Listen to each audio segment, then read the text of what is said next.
Between Wednesdays, just trying to get by to the next fix. Living between Wednesdays, prefer the comics over the Netflix.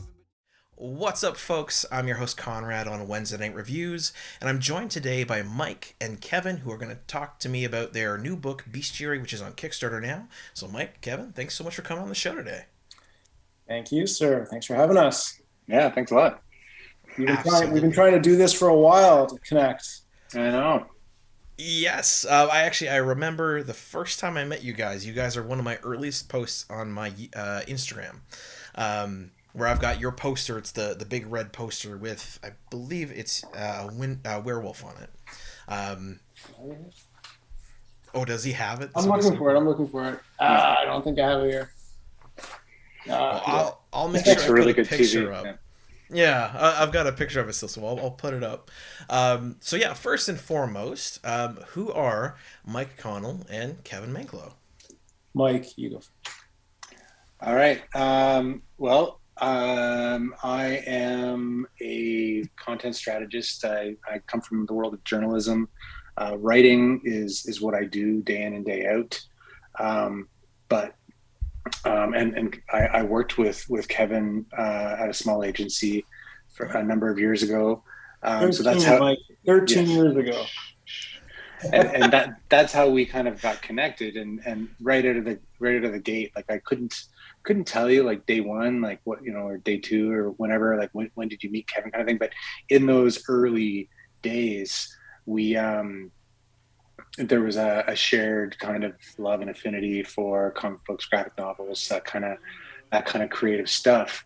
And I'd seen, Kevin's efforts in that area and the great artwork and that kind of stuff. And I've always, as much as I write all the time, I've always been an aspiring author.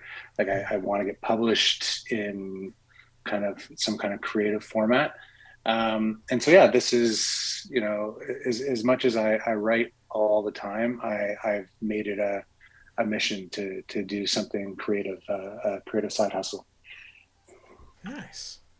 So I've always been doing indie comics, and when I met Mike and we were working together, he said that he used to interview at conventions. I forget who you worked for at that time, but you used to interview at conventions, and then you were friends with Dan DiDio, and then I was like, I'm going to pay attention to you now, because I was still trying to hustle and do my indie comics at that time. So I'm like, hey, Mike Connell, let's be friends. But then, we had a lot of shared interests, and we just kind of connected, and your writing is solid. So we decided, hey, let's start putting some stuff together. But my background is I'm the art guy. So I'm the artist. I've always been the artist. My day job is I'm an art director for an advertising marketing firm. And at night it's, for years now, years and years, 30 years, drawing comics. And just trying to put it all together and do my own stories. I think for me, it's being creative for other people, for business, for the day job.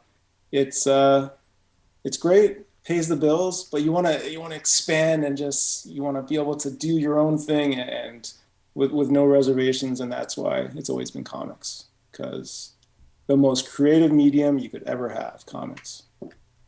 Agreed. Definitely agreed. My partner went to OCAD, and to my great jealousy, they actually had a graphic novels course where they studied Cave Carson Has a Cybernetic Eye, Watchmen, all that kind of stuff. Nice. And I guess it would have been late high school, early college for me. It's when I started getting into, actual floppies, and I was like, why can't I study that stuff? So I definitely get the pursuit of the art form. I did want to ask then, I guess I'll start with Kevin, because Mike, you were first last time. When did you start drawing comics, I guess? It sounds like maybe you've been drawing a very long time, probably since you were very little. But yeah, when was your introduction, I guess, to art in general? And then when was comics the thing? So growing up, I was pretty subpar at everything but art. I was the kid in school, from grade school on to high school, that everybody would come to me to draw their stuff.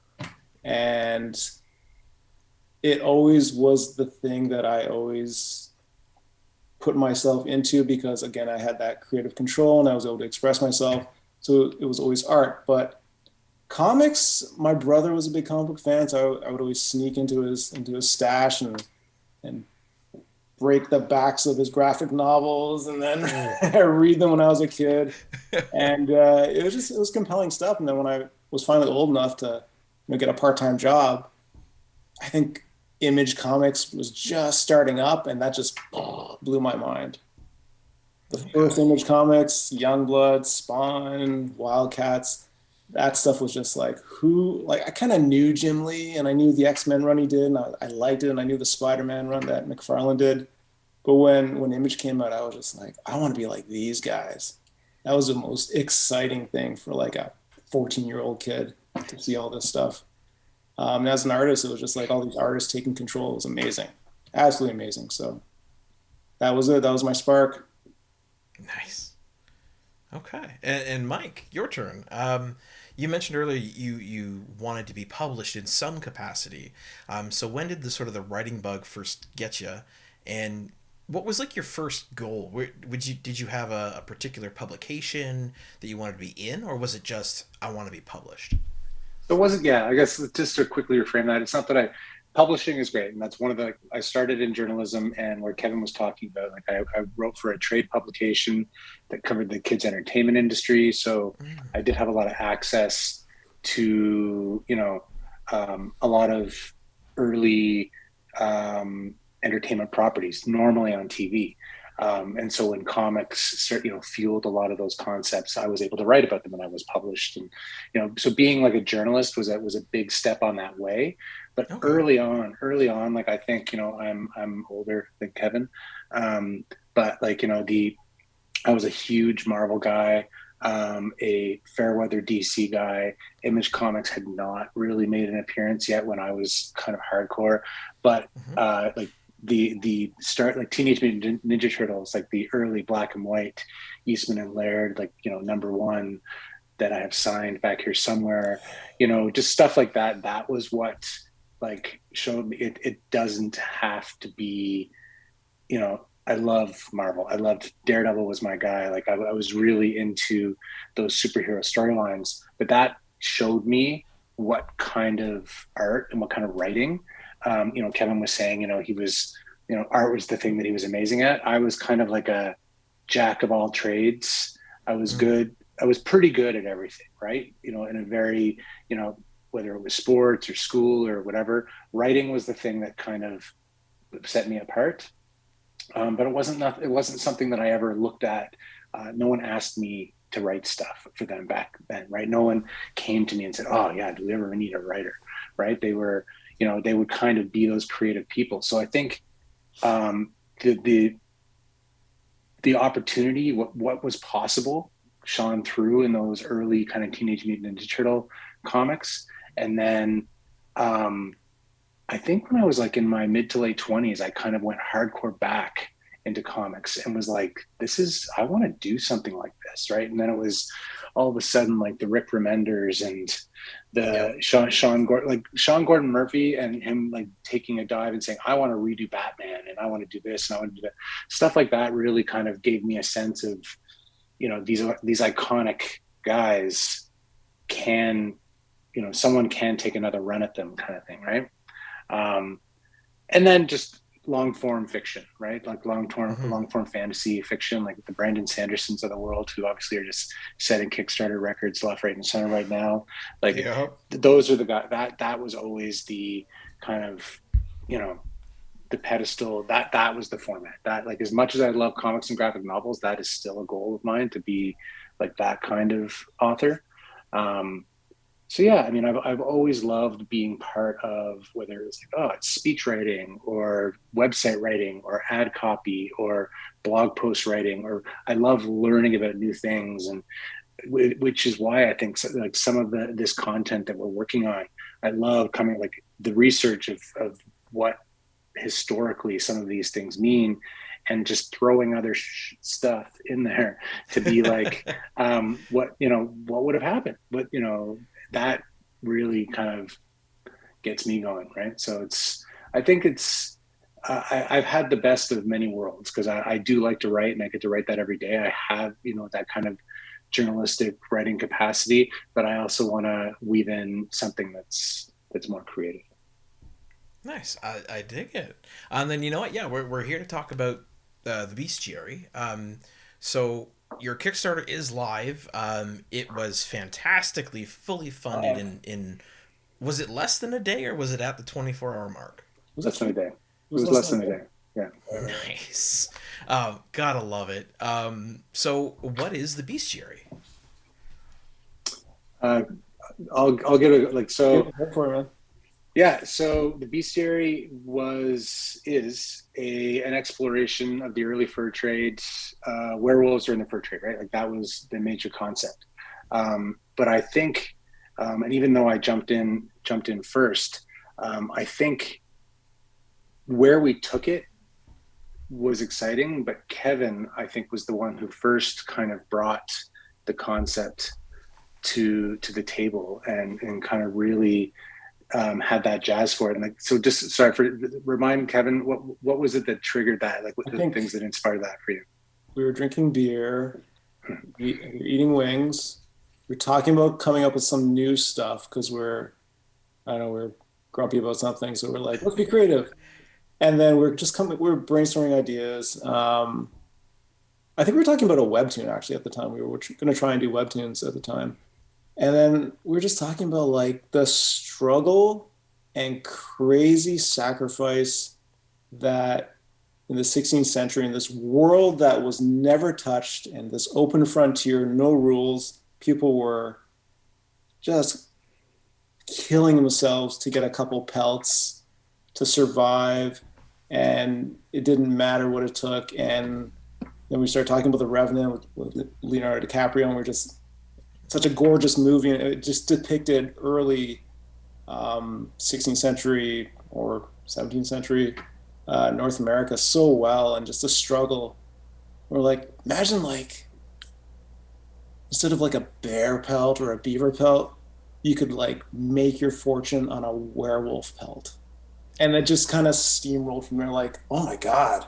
And if you knew the guy was a werewolf before he turned, and it just like the connecting storylines, just, there was a lot of beers after that.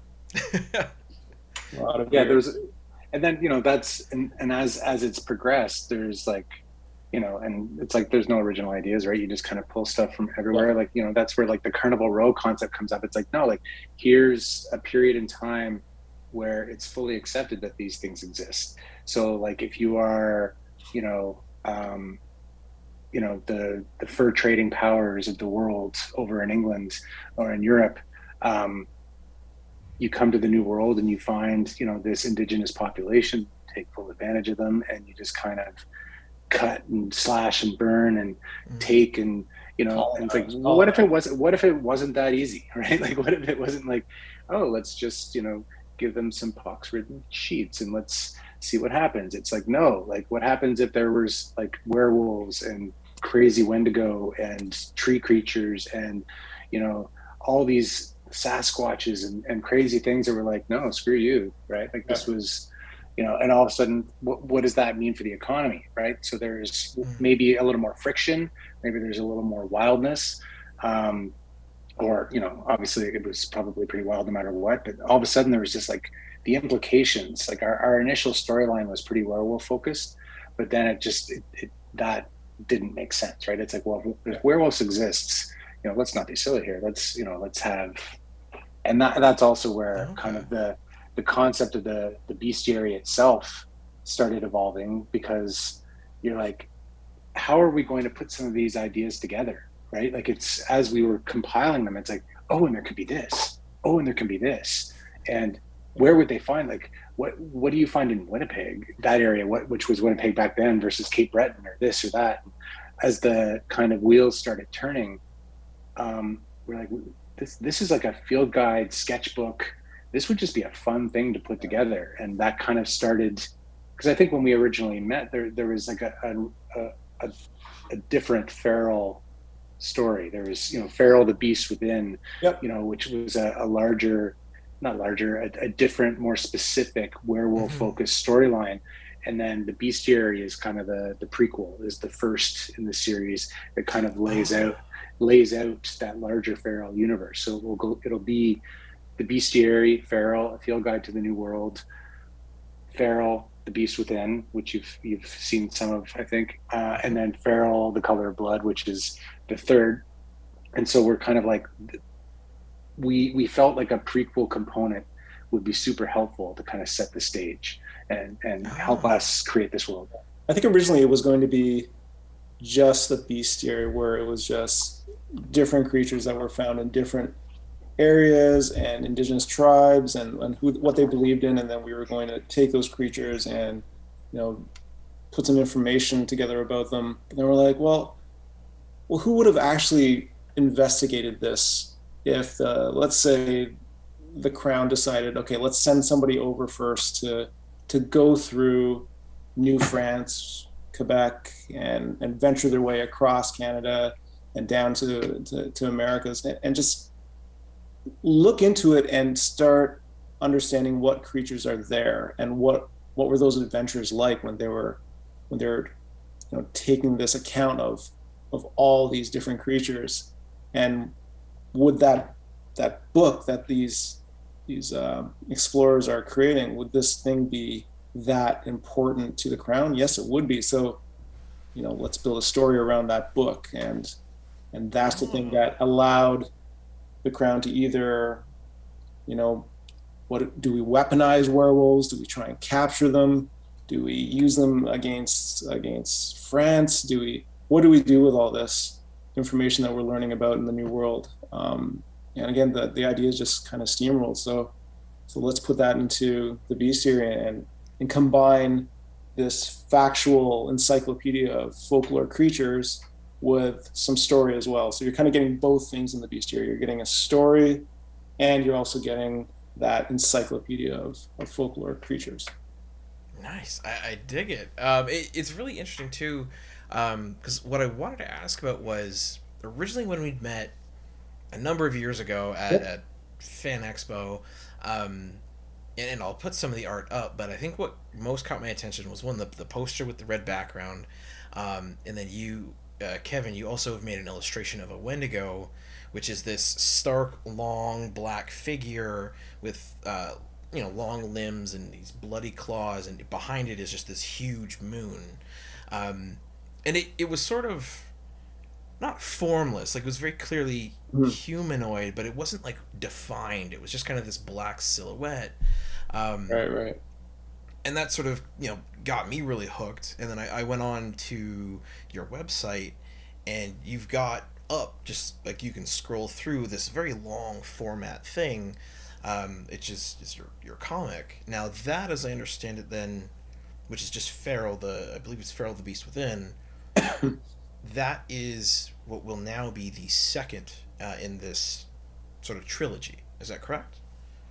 So that one was actually, that's interesting. That one was Feral Tales from the New World, which was almost, I would call, a complete side project. As we put the pitch together for Feral the Beast Within,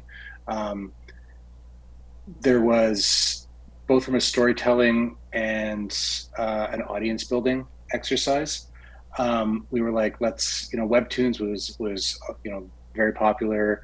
There were lots of things on there that we were paying attention to. So we're like, we should get on here, right? And if we're at Fan Expo and we don't actually have something to kickstart yet, we didn't have like we had a big table and nothing to sell. It was weird. Exactly. So we were like, but we still wanted to be like, we wanted the experience. We're like, screw this, we're going anyways. Yeah. But basically this was let's push people there. Let's add people to our email list. Let's show them the Bestiary. Let's pitch the Beast Within. And the Tales from a New World, which was Webtoon specific, was very much these just telling not random but formative stories. So a similar exercise to Field Guide to the New World, Mm-hmm. but very much like, okay, before what's some of the folklore that comes from the indigenous people, and then there are some letters from famous explorers, and they get lost, and the things that maybe could have made them lost, and that just things like that just kind of, it was a fun and experimental exercise to see what kind of production can we put up here, how fast can we put it up. So that one is and will remain, I think, a tool and an exercise in just story ideas and art styles. Okay, so as of right now, people can still go online and find it. Is that correct? Yeah, on Webtoons. I can't remember. It used to point to a vanity URL, but now I believe we can share the URL with you, and maybe you can put it in the show notes. Yeah. Oh, absolutely. Yeah, I will have links for everything down below. Yeah. Awesome. One thing I did want to ask is the format of that was very much, it's a web comic, so Yeah. it's just got this very long scrolling attitude to it, and obviously when you're going for a more standard comic where it's page by page, you do definitely need to segregate it differently, or separate pages and panels differently. Did you guys find any challenge in that, between how you wanted to write it and block it, as well as how the art went? Because I know some of the sections for it, I remember one panel, or not one panel, I guess it'd be a long page.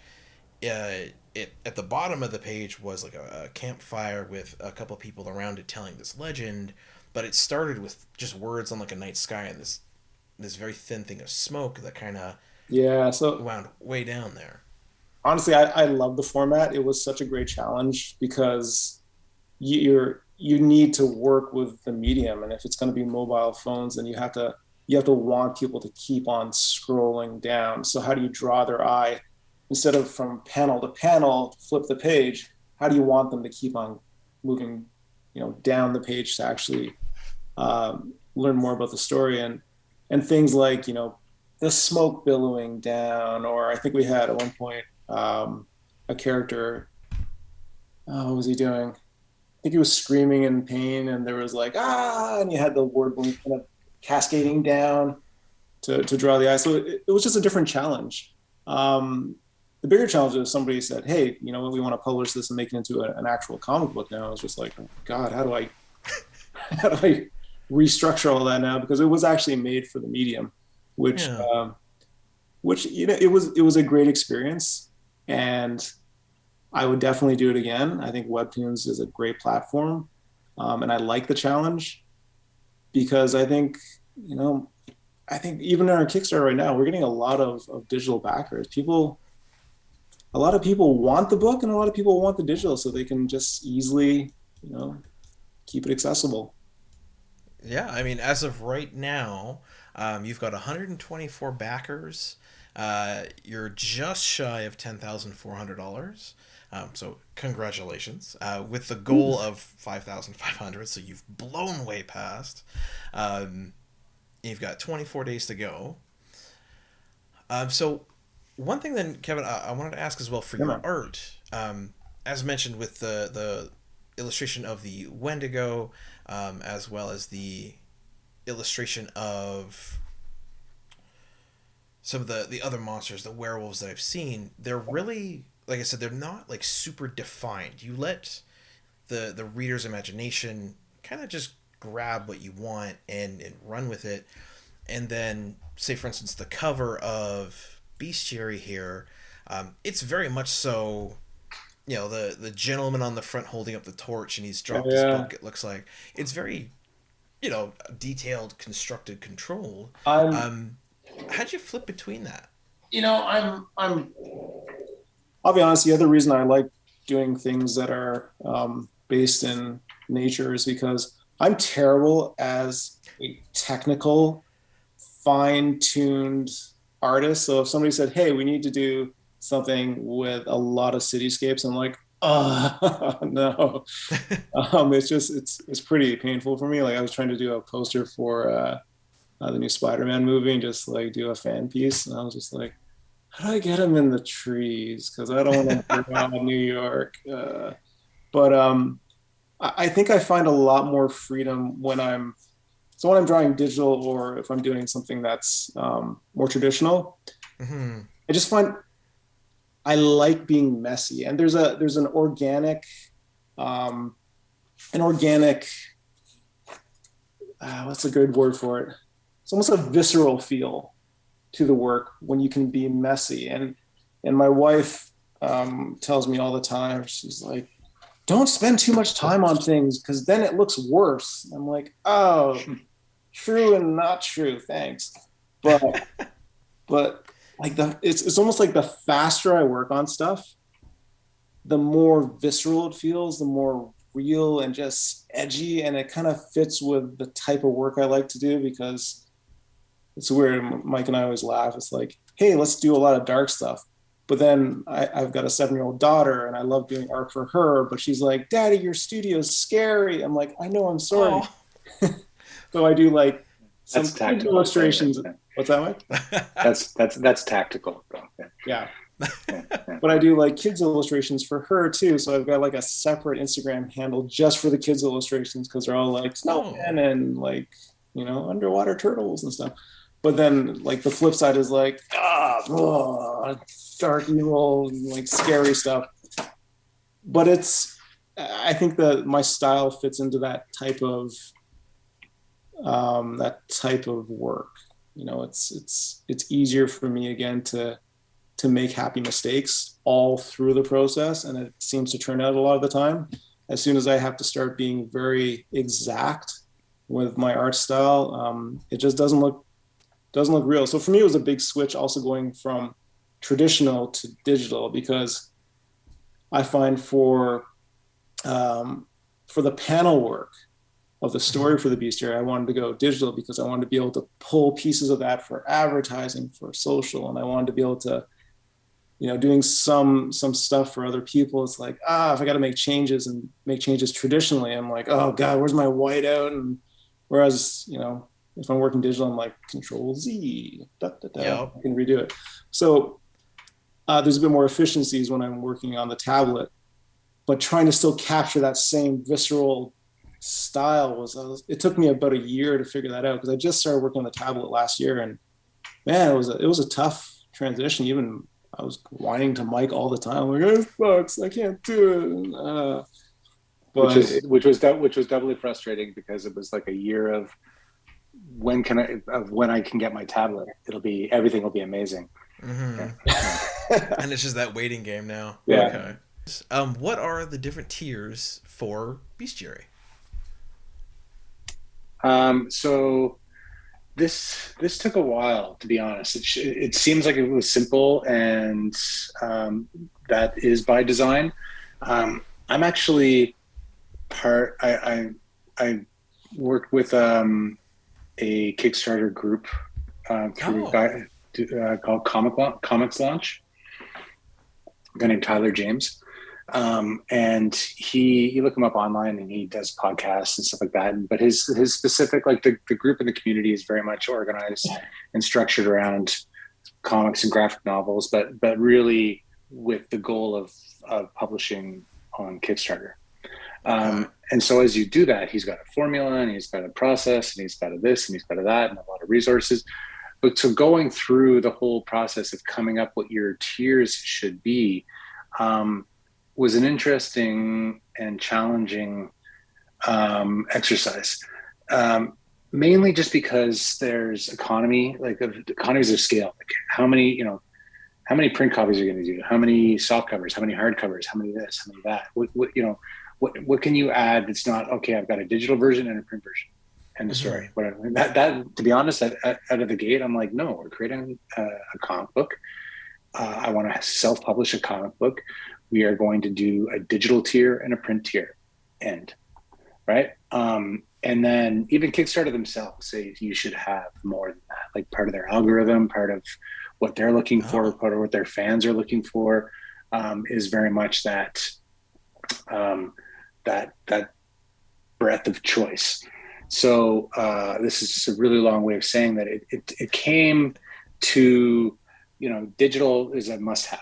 So lowest tier, digital, right? What's, so that's that. The tier after that, we were going to do a deluxe digital. We were going to do this. We were going to do that. It's like, no, screw it. Let's stay simple. So digital, print, signed print with custom book plates. And then there was going to be retailer tier after that. And that was pretty well it. And then as we kind of explored different ideas, we're like, to your point, everyone loves their pets, right? And both of us have pets. And, it made sense to be like, hey, like, it doesn't really change much. It's adding, I asked Kevin, like, this is gonna be a lot of work, more, I have to write the copy, you have to do the artwork, but ultimately the more artwork. That's fun artwork though. That's more but at the end of the day, the heavy lifting still goes on the artist. So I was like, so we're like, cap it at 25. Like that's still gonna be a lot, right? So ultimately that ended up being like, so not 25 have entered, but like I think 13 to 15 or something like that, which is great. Just people. So again, the theory there is what's in line with what we're trying to accomplish. What's an easy thing to add on that provides value both to the project and to the person backing, right? So it's like, get a signed copy in your name and thanks. Like, yes, a signed copy if we were somebody. Of course we will be somebody someday. But at the end of the day, right now, the equity that comes with a signed copy is more just like, of course, like it's fun to get signed first editions, blah, blah, blah. What else can we add, right? What else is interesting? And Kevin's, this was also like a bit of a no-brainer. It's like the sketches themselves, right? Like they're gold, they're amazing. So but you don't want to sit there and make a ton of work for him. So it's like, okay, take all 10 of these, let's put a crazy stupid price on them in terms of what we think it is. And that was like snapped up like that, right? So part of me is like, crap, we totally undersold that one, right? But yeah, that's the thing though, right? Like some people are like, retailer tier, book club tier, friends and family tier, tier for your dog, tier for your cat, tier for your lizard, like everything. Like, and so coming up with that was actually fun eventually once you kind of figured out the basics. But yeah. And we never even thought that we were like, man, if we make this and get like 5.5, wow, it's going to be great. We didn't think that we'd blow past that in the first day. So for us now, we're just like, all right, what are we going to do? We got to talk about, stretch goals. And I'm like, what's a stretch goal? It's my first Kickstarter. I don't know any of it. Like, still trying to figure out what we're allowed to do. So that's what I love about Kickstarter. That's what I love about Kickstarter as well, though, because everyone does it differently. But being part of this comics launch group has also been very enlightening in terms of, how do you keep the ball rolling? How do you fund on day one? Like, obviously, not in a million years did I think that would happen. However, they were like, and I hadn't up until 2 weeks before launch, I hadn't planned on doing this. We were the whole pre-launch week, like sending out an email and saying sign up for notifications was nothing that I had even considered, right? It wasn't part of the plan. And everyone's like, no, do that. Like, spend a week just getting people, because algorithmically kicks, social media, they pay attention to the algorithms, they pay attention to engagement, they pay attention to interest and volume on those early signals. So having like upwards of 100 people sign up early on to say that they're interested, and then on day one, when you're like, okay, now we're live, those 100 people got an immediate like, okay, you said you were interested. Are you interested? Let's do this. Let's do this now. So that was, I find, one of the, Kickstarter is increasingly just it's challenging, but we, funding on day one, it's part of me, it was luck. Part of me, it was planning. I think it's also the campaign itself. We wanted to feel like you're immersed in the world. So all the the tiers feel like it's part of the bestiary. The artwork, the samples, even the video. Oh my god, I'm not a video guy. I try my best to make video, but I usually am like, hey, where are my video people? Let me hire you, because we're on a very tight budget. I was like, okay, Mike, I'll do the video, and then I'm like, let's read out the script. I'm like, dude, it's 3 minutes long. I'm like trying to find material to make the video, interesting and cutting it together. And no one likes the way they sound on the video, right? Man. That sounds terrible. We didn't like that. We didn't like the talking head concept. But here's another thing. Part of me, so many times, I'm like, screw the video. We're not doing the video, right? And lots of people don't, and they succeed, right? But again, again, being part of this group, whatever, I spoke to Kickstarter directly, and they're like, oh, your page has everything. It has a video. It has they have a checklist. Their algorithm pays attention to this, even if not everyone. Now, to be honest, most people did watch our video. They don't, only 34% watched it all the way through, but still, I think when, we're agency people, we're marketers, we pay attention to engagement and metrics and all that kind of stuff. 34% is still a very good number. And when you have 122 people who have committed, when you have 1,000 people visiting the site and 34 people actually watched it all the way through, that's great, right? So you're just kind of in that, you need a video. Yeah. And I was firmly in the camp of I don't want to do video. I don't, so it is important. I think self-publishing seems daunting, and it is a huge challenge. And I day one, I was like, this is not going to happen. We're screwed. This isn't going to work. and then it just kept happening. And then of course, you go on that wave. Kevin's like, we're going to go to 20,000. And it's like, no, we're not. And then it's like, no, we're not. And then all of a sudden it's like, we're here. And then you're like, just enjoy what you've got going. But the 5,500 number was, and that's also important. We put it down in there. We breaking down exactly where you're spending your money is super important. It's not like, we're going to pay for our next Comic-Con. I don't know. We're going to pay for this. We're going to pay for that. Whatever it happens to be. It's like, no, it's very specifically based on, a minimum print run, paying a letterer, paying a colorist, doing this, doing that, doing the other thing, postage, blah, blah, blah. That's $5,500. If we make that, we break even.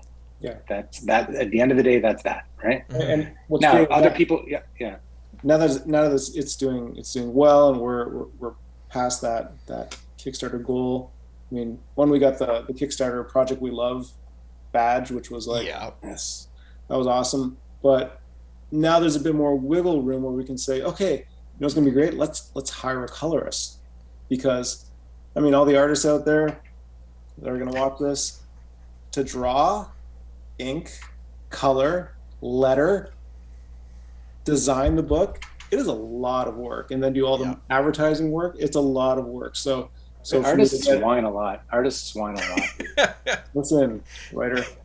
Just writing is it's easy. Yeah. So to get a colorist to help out and have a bit of cash for colors is like, oh yes, amazing. And to get a letterer now, it's like, oh yes, amazing. Because those are two things it's not my jam. I can color. Now next would be to get somebody to do the video. Oh, that'd be amazing. That'd be the best. Well, I will say, if you haven't as of yet gotten a letterer, Tobin Rasico, he has his fingers in everything. I will send you links to him, but TOBEN and then Rasico, RACICOT. He's lettered his own book. He's lettered half of those up the top there. He does a lot. That's great, because we've got some different ideas that are permeating right now. We're coming up with some new book ideas, all within the Feral universe, because it's like the old West. Why do Westerns still work and they're still interesting? Because you're putting these characters into a world that is untamed, and there's so much you can do with that. So we're trying to do that with Feral, and we have some great stories, but again, we're two people putting out content as fast as we can, and we're dads and we're family men. We got full-time jobs, so it's a passion project, but there's only so many hours of the day. So if you want to put more content out, a little support and help is helpful. It goes a long way. Yeah. And that's good to know too, though. Like we do have a letterer. We got one, right? It was a guy named Clay Adams, who does some great stuff too. And he is part of this comics launch community, but he's, got his own publishing company and does some great work himself. But at the end of the day, it is building up that community too, because as I was talking and trying to find someone, and so Tobin is a great guy to pay attention to, because you're like, well, the community is only so big. So if we're all launching in certain, like-minded periods, or we're all working on projects, it's like, well, you can still only color and letter and ink and, do so many things. So we need somebody new, and you need somebody that is aligned with your vision, or maybe the next book is slightly different, and therefore you need somebody slightly different. So it's building a network. It's building, again, it's like freelancing. It's like agency work. It's like you need the right people for the right job, right? So. Absolutely, yeah. Then you know what? I do like to ask, because obviously the 5,500 is that break-even point. You're now almost double that, so I imagine either there might be some celebratory champagne bottles bought, or maybe more hard covers or soft covers or whatever produced.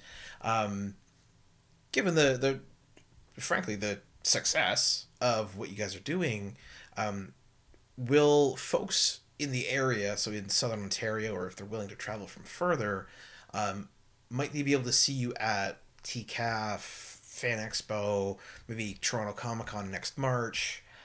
Do you intend to go to those live events, or do you want to keep it mostly digital in order?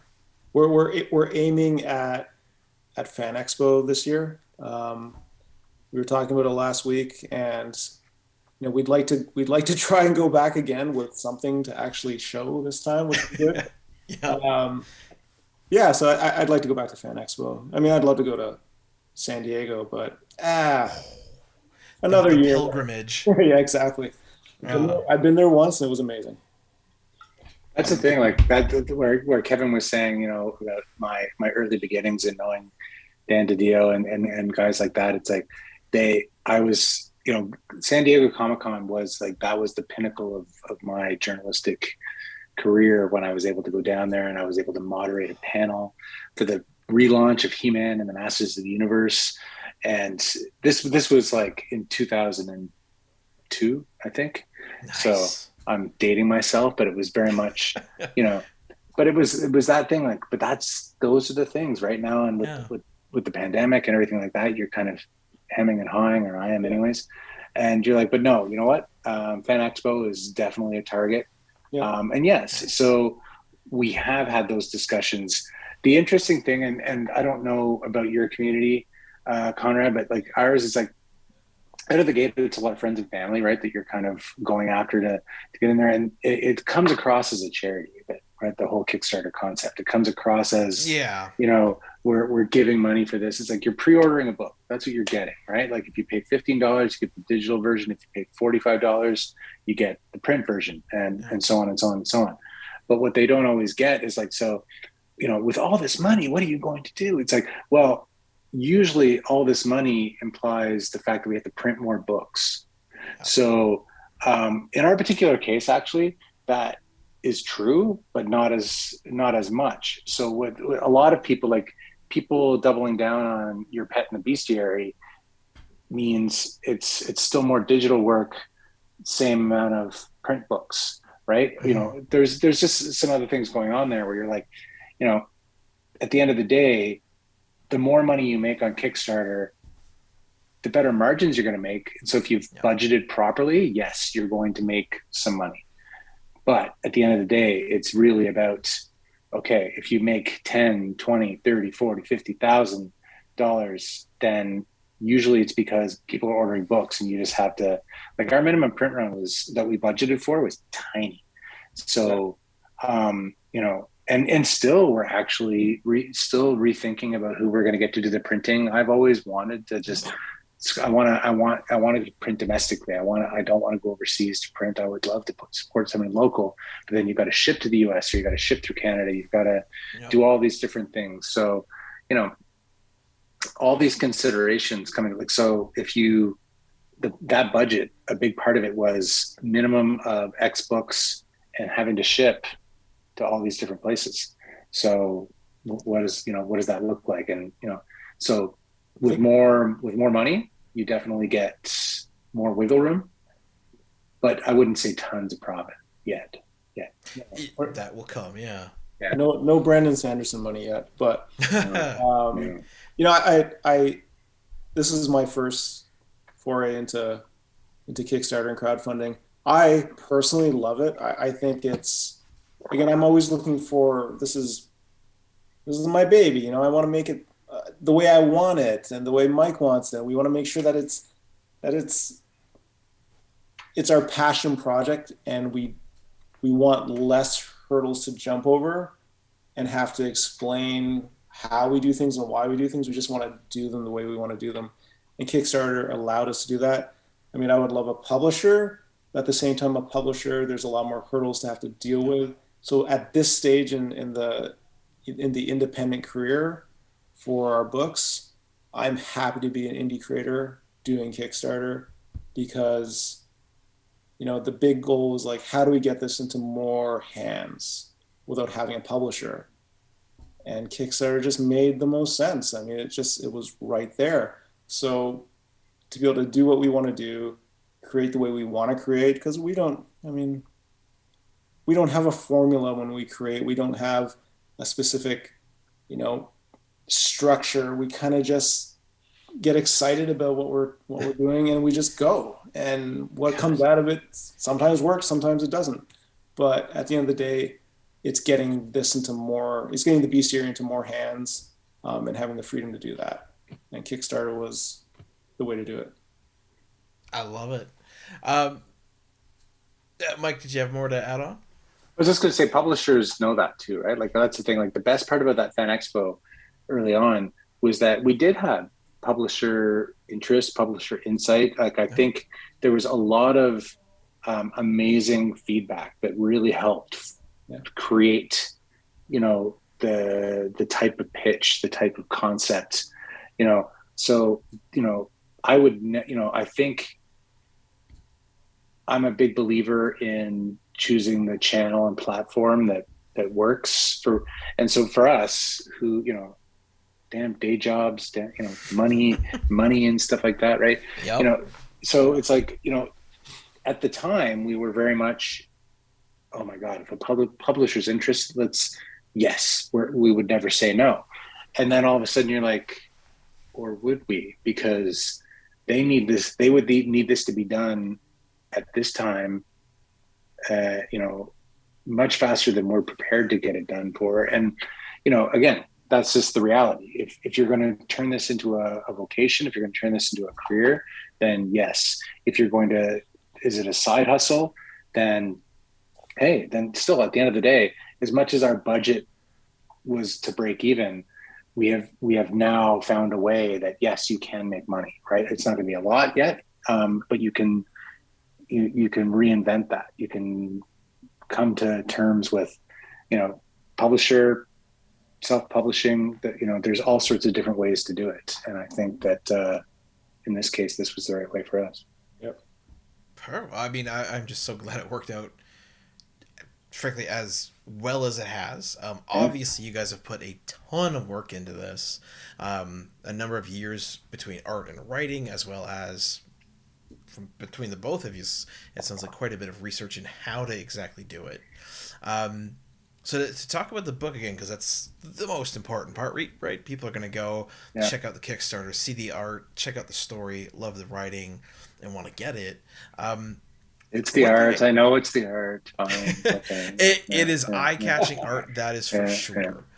One thing I did want to ask, between writing them and illustrating them, what kind of research went into the creation of the way that you guys depicted Indigenous peoples? So there actually to date, the webtoon had actual Indigenous peoples in it, and so that was fairly. It was more of a context rather than the image and the look and feel, right? So you go back, you do some research, like headdresses, clothing, cultural indications, that kind of stuff. But for the most part, it was very much like, what was the name of the tribe? What was the name of their totems? What was the name of their... So there was some, I'll be very transparent and say at first, some of it's, a little superficial and a little transparent. But then as you start digging into it, it's like, okay, yeah, you know what? This wouldn't have happened, right?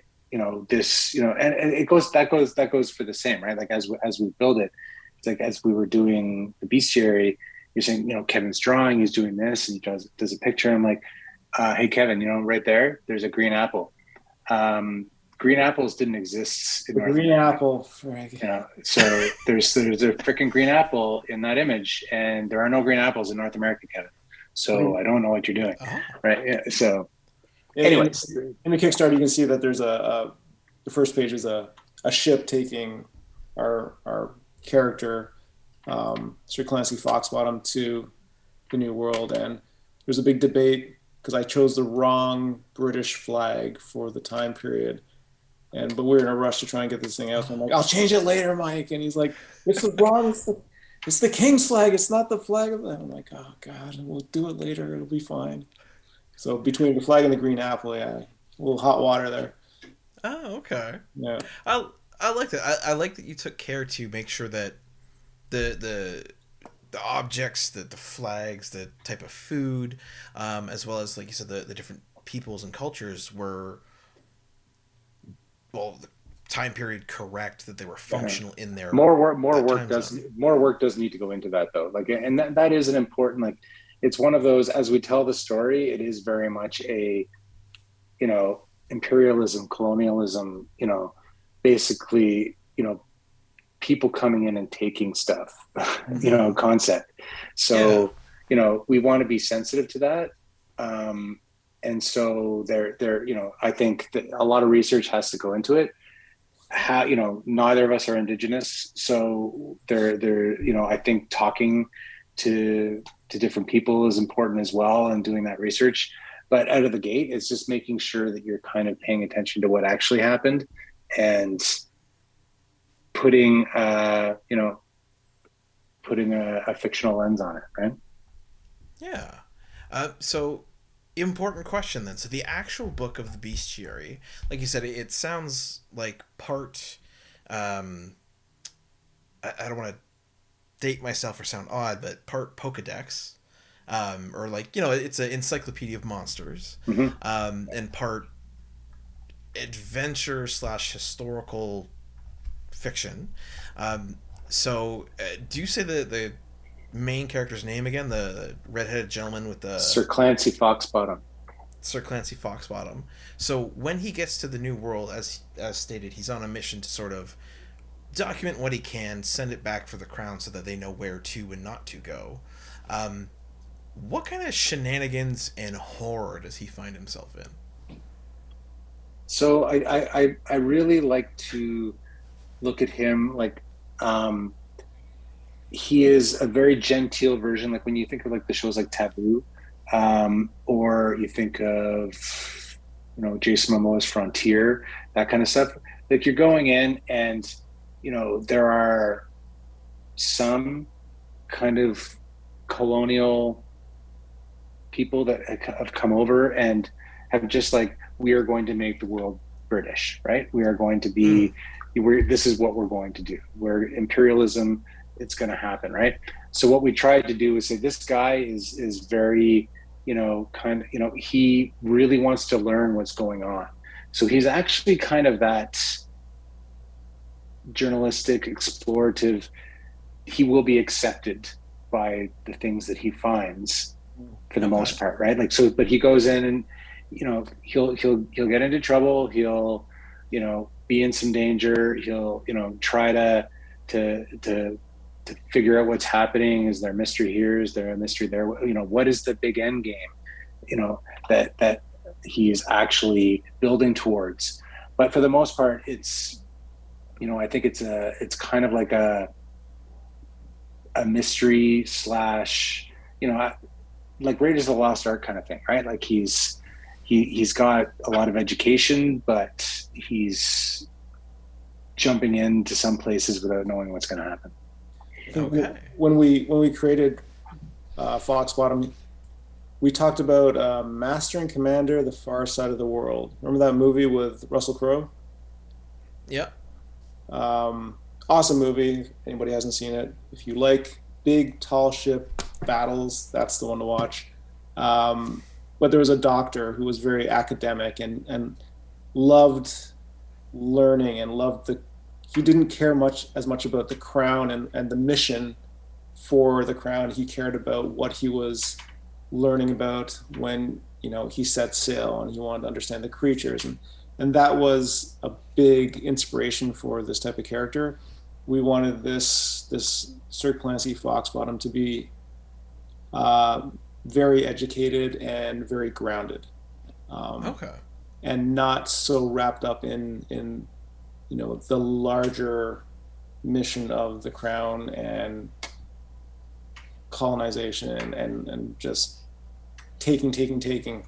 So I think it was a nice contrast to have a character like that as the lead, because also he looks a bit fumbling and he looks like he kind of out of his element, but it's to his benefit, and it's something that I think readers can connect to, because, you know, I'm not the guy that goes into a situation where I'm like, yeah, type A personality, let's go. I'm that, you know, I'm Foxbottom. I'm like, okay, let's figure this out. Where are we here? So I think people can relate to that a bit more. Perfect. Then, you know what, Kevin, I did want to ask as well. So a lot of what Foxbottom does is chronicling, and as mentioned, he runs into some pretty crazy creatures.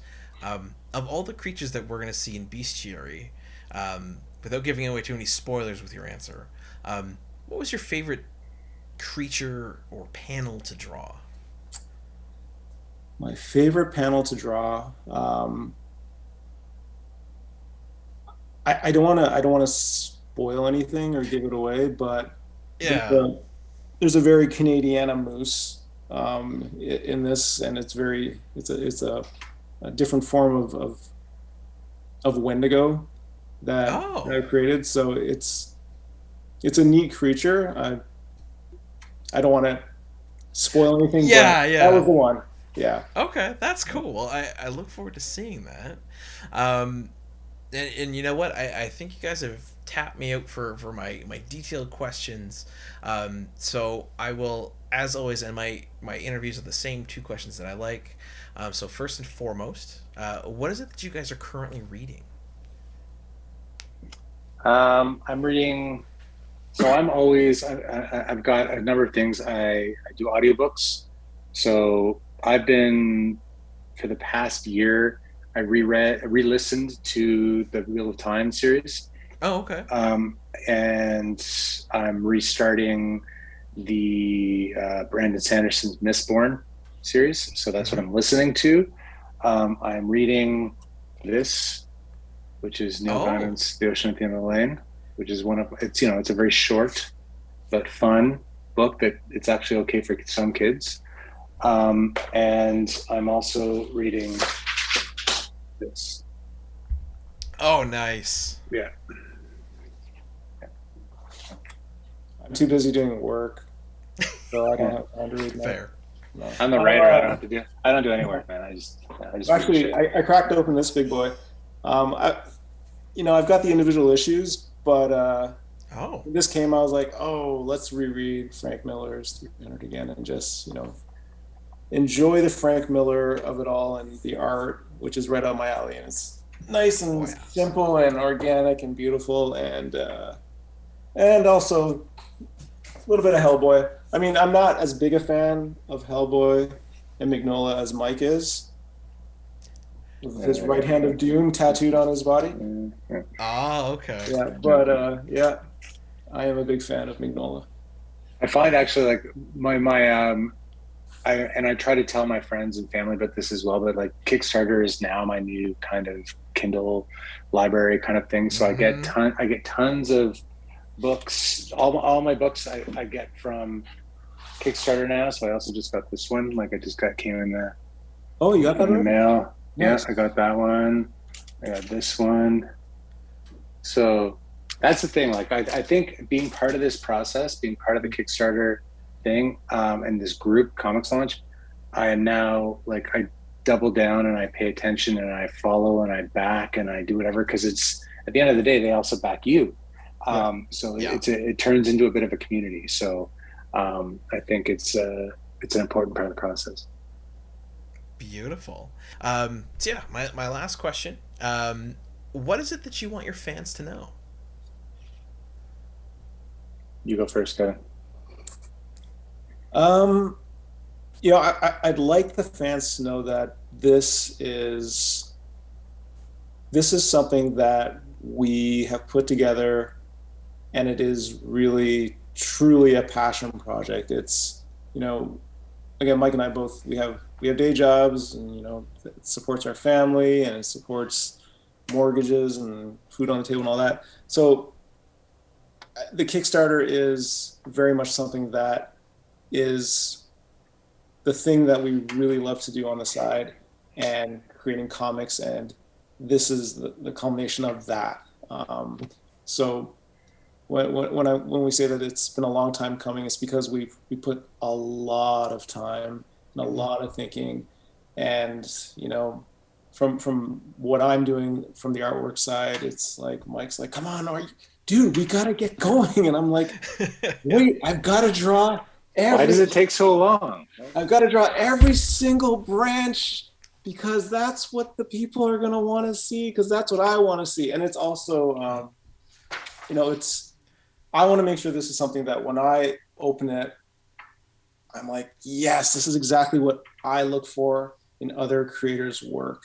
I want it to be exciting for me as well, to know that I put my best foot forward and did the best work I could at this stage in my career. Because I mean, this might not happen again. We might do another Kickstarter, who knows? So for this one to be doing really well, I want to continue putting my best foot forward and doing great work. So that's for me, that's it. Just know that we're putting everything into this, and we're very thankful for all the support so far. I love it. Yeah, I mean, I'm similar. I think that it would be easy to say that the goal, like we often have said this to ourselves, the goal is to do this full time, right? Mm-hmm.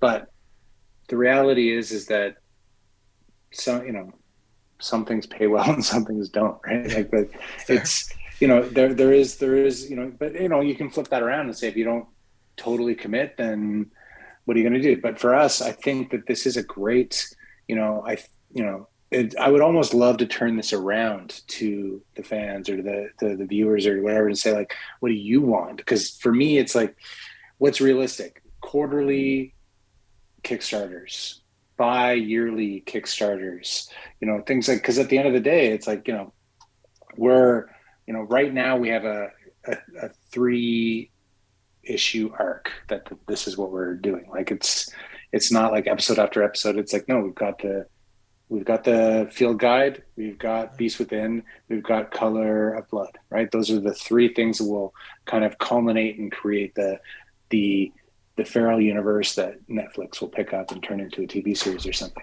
Right. Yeah. So, and so that's the goal, like that. So as much as it's a passion project, as much as, it takes a long time, right? The writing doesn't, the art does. But everything's still back and forth. It takes a long time. So I would say, if you really wanted to distill it and kind of say like, what do we want people to know? It's like, once this is funded, it's actually not going to get to your mailbox until like late August or September. Mm-hmm. And that's because even though the concept, writing, the art, a lot of it's done, it's like, well, hey, 25 new pets. Hey, stretch goal of a map. Hey, all these different things. And then all of a sudden it's like, well, how long does it take Kevin to do a page, right? How long does it take for me to write a page? So all of a sudden it's like, well, these things take time and it's going to be worth it. It's going to, I think that's where Kickstarter as your kind of Amazon alternative, or your, one of the things that you can add to your, your list of ways to buy great material. The problem is that it's not as instantaneous. So you're buying into a concept. You're pre-ordering this book. Some work still has to be done. Your name is going to be included in it. We have to actually print it and put it in ourselves and mail it to you. So until it becomes more of a turnkey, giant publishing operation, right now it's like, yeah, it's now end of March. You're going to get it in August. So. Well, thankfully for me, it just happens to work out well because birthday's that area. So happy birthday to me. Nice. Yeah. One thing, I'll throw a bonus question your way because you both have awesome backgrounds there. I often find, as it definitely appears, people who write comics often collect comics. What is the thing in your collection that if someone was like, if you were to show them your collection, what's the thing that you would first show them? Like, this is the cool thing I have. Here's like the summative piece. What is it for both of you? I think for me, I want to afford all the sideshow collectibles, but I can't. But I got one from my cousins for my birthday, and it's a Boba Fett over there by the TV. Yeah. And yeah, that's my baby. Nice. The one I'm like, it's a sideshow collectible, everybody. And they're like, what? Whatever. I'm like, don't worry, it's amazing. Yep. Yeah, it's amazing to me. So. Love it. Yeah, I don't know. I think there's a lot of things. Like, I think I've got my signed Teenage Mutant Ninja Turtles, which actually were signed, I think, at the Cottage Country Comic Con, not even Fan Expo or anything like that. It was like the little obscure Cottage Country Comic Con. Did you get a sign there? Yeah. Awesome.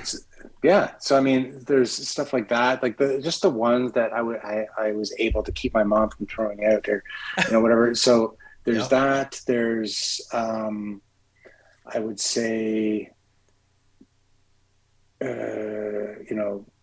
like those early versions and the just the kind of diamonds in the rough that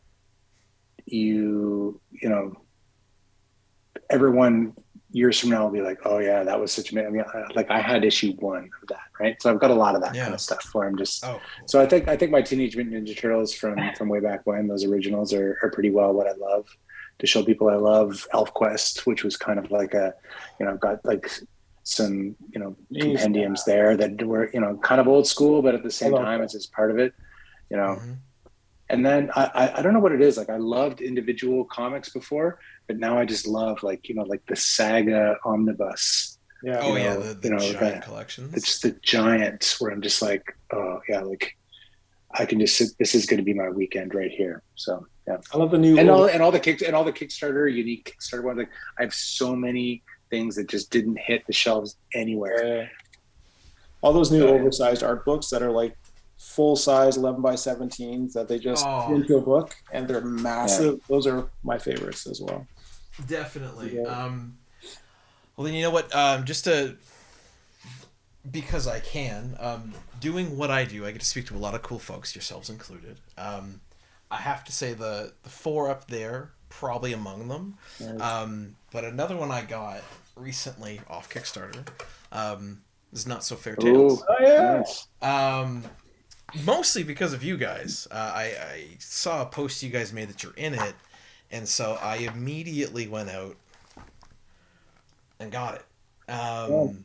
and just to have it is cool. And the fact that you get to see this nice drawing, and as soon as you turn the page, there it is. I get that. I love that. Yeah. So yeah, I think. I'm gonna get you a print of the original. Oh, that'd be amazing. Yeah, I'm gonna send it to you, or I'll have it for you when I see you at Fan Expo. I like that. Perfect. But yeah, I think you're both of you are right. The stuff you can get on Kickstarter is pretty cool. Yeah, pretty cool stuff. Yeah, it's super cool. There's unique stuff out there that, because it's not through a publisher, it's not controlled, it's not, oh, you can't do this, you can't say that, you have to have this kind of a style to fit within our publishing. People just put out some wild stuff. Absolutely. Yeah, like yourselves, which I think wild is a good word for it. Yeah. But yeah, absolutely, guys. Mike, Kevin, thank you so much for taking the time to come on the show with me tonight. Thanks for having us, Konrad. Yeah, thank you very much. It's been a long time coming. Yeah. Oh, absolutely. And for the folks out there in YouTube land, thanks so much for checking out the interview. Hit like, comment, and subscribe, and we'll see you next time. Golden age to present, digest to oversize. Never miss new comic day. Yeah, no surprise. So where's my no prize? Check the letter columns. Can't find issue 2? Collector problems, cliffhangers, mysteries. You need answers. When did Batman become Green Lantern? I get it. True believer, not lying. Always up for an awesome summer crossover.